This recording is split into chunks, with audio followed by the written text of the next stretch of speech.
राधे राधे। आप सभी को कृष्ण दीवानी यूट्यूब चैनल पर आप सबका बहुत बहुत स्वागत है।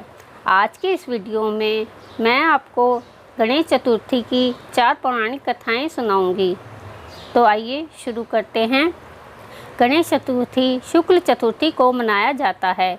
मान्यता है कि गणेश जी का जन्म भाद्रपद शुक्ल पक्ष चतुर्थी को मध्याह्न काल में सोमवार स्वाति नक्षत्र एवं सी लगन में हुआ था।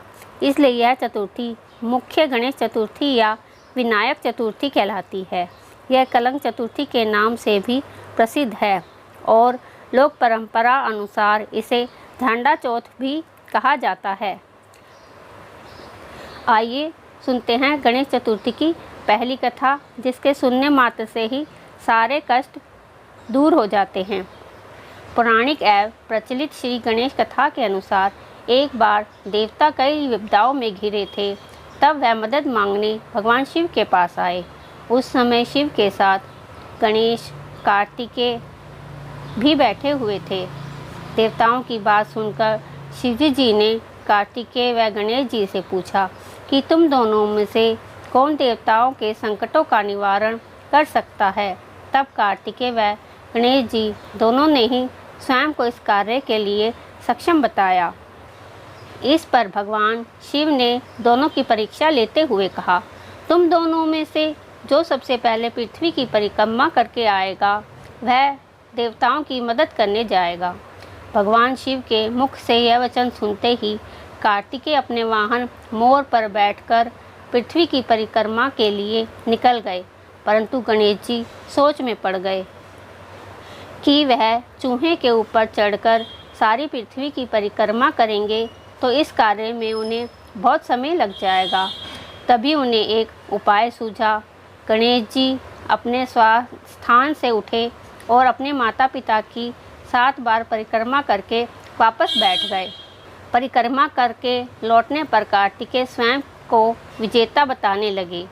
तब शिवजी जी ने गणेश जी से पृथ्वी की परिक्रमा ना करने का कारण पूछा।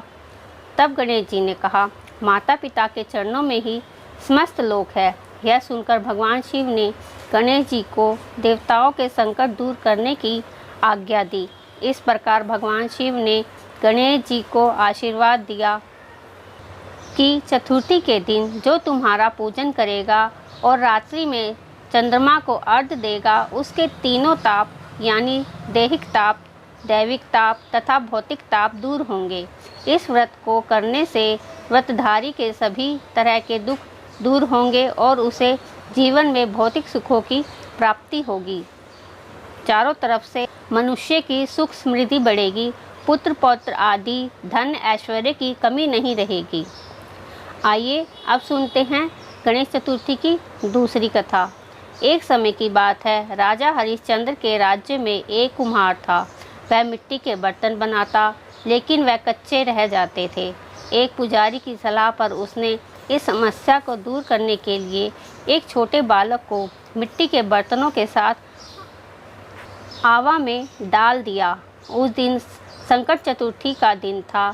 उस बच्चे की माँ अपने बेटे के लिए परेशान थी। उसने गणेश जी से बेटे की शुक्लता की प्रार्थना की। दूसरे दिन जब कुम्हार ने सुबह उठकर देखा तो आंवला में उसके बर्तन तो पक गए थे, लेकिन बच्चे का बाल भी बाका नहीं हुआ था। वह डर गया और राजा के दरबार में जाकर सारी घटनाएं बताई।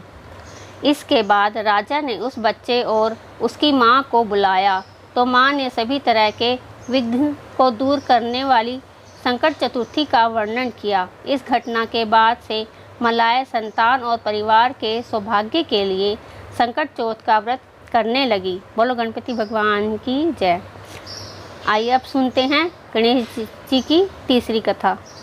एक समय की बात है कि विष्णु भगवान का विवाह लक्ष्मी जी के साथ निश्चय हो गया। विवाह की तैयारी होने लगी। सभी देवताओं को निमंत्रण भेजे गए, परंतु गणेश जी को निमंत्रण नहीं दिया।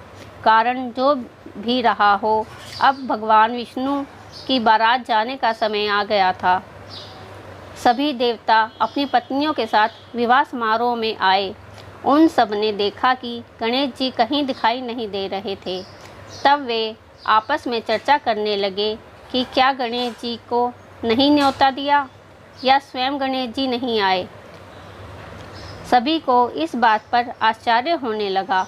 तभी सबने विचार किया कि विष्णु भगवान से ही इसका कारण पूछा जाए। विष्णु भगवान से पूछने पर उन्होंने कहा कि हमने गणेश जी को के पिता भोलेनाथ देव महादेव को न्योता भेजा है।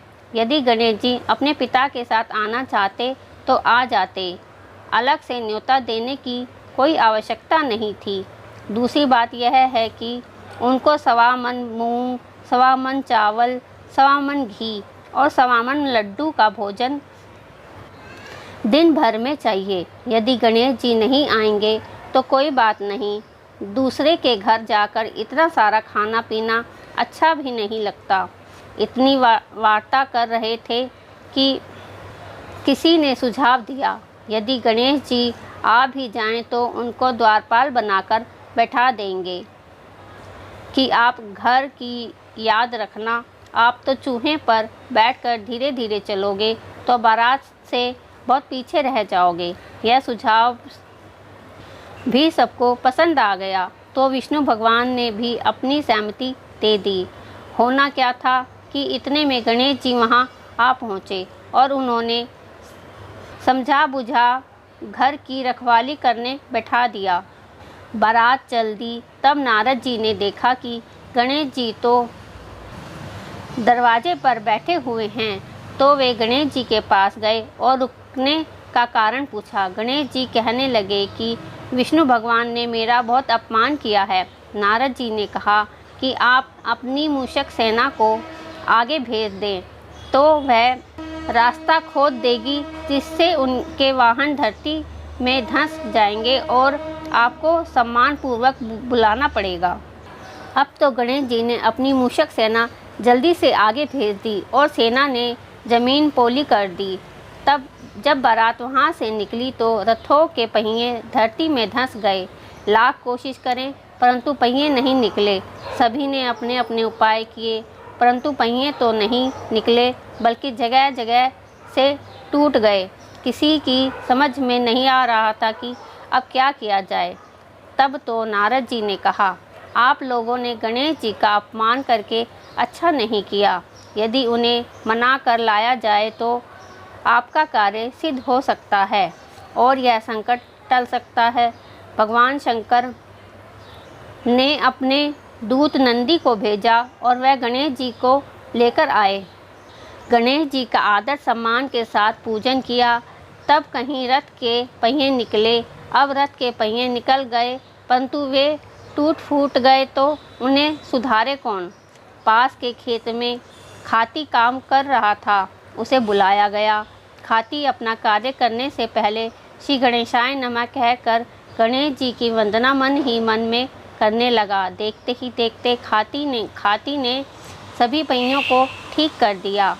तब खाती कहने लगा कि हे देवताओं, आपने सर्वप्रथम गणेश जी को नहीं मनाया होगा और न ही उनकी पूजा की होगी, इसलिए आपके साथ यह संकट आया है। हम तो मूर्ख अज्ञानी हैं, फिर भी पहले गणेश जी को पूजते हैं, उनका ध्यान करते हैं। आप लोग तो देवतागण हैं, फिर भी आप गणेश जी को कैसे भूल गए। अब आप लोगों भगवान श्री गणेश जी की जय बोलकर जाएं तो आपके सब काम बन जाएंगे और कोई संकट भी नहीं आएगा।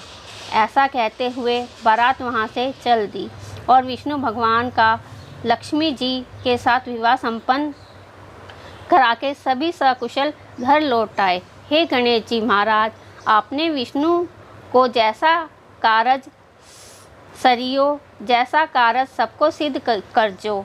बोलो गणपति भगवान की जय। गणेश चतुर्थी की चौथी कथा।